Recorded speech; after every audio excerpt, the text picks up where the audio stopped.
So we decided this morning to take a drive down here to DeSoto Parish. This area got hit hard from our tornadoes yesterday. 67 tornado warnings that we had down here. Obviously, as fast as they were coming in yesterday, I don't know that I've ever experienced or seen anything like that. And it was so spread out as it traveled. Right. You know, we were arriving at one location and being dispatched to another.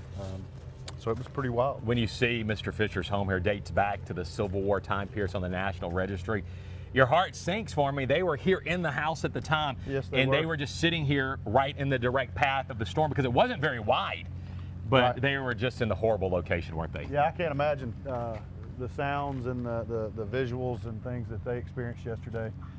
Now, before the storm actually made its way over to Keachai and where it did the damage to Mr. Fisher's home, it actually moved through the community here. They call it the Smyrna community. Did damage over there to the Smyrna Presbyterian Church. You can see all the trees over there down, going in different directions, a classic sign that this was a tornado. Yeah. How did you find out about this? Because you weren't here at the time, were you? No, from my friend Sammy Brown. Yeah.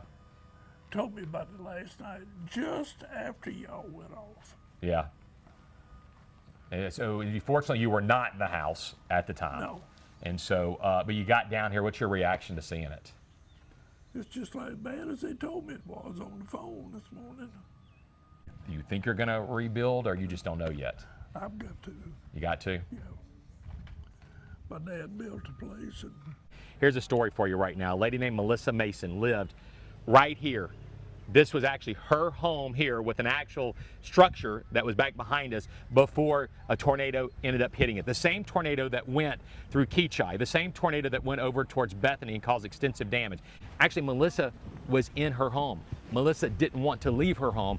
Melissa's daughter had to convince her to leave her house. So Melissa finally did that, and with 2 trips to pick the dogs up, she ended up going and leaving, and it wasn't 10 minutes later that the tornado hit, lifted up the home, and carried it 300 feet that direction. And just to show you more of the sheer power with the storm, take a look at this right here. Part of the beam, the frame of the home wrapped around that pine tree there. And as you can see for yourself, damage all over the place.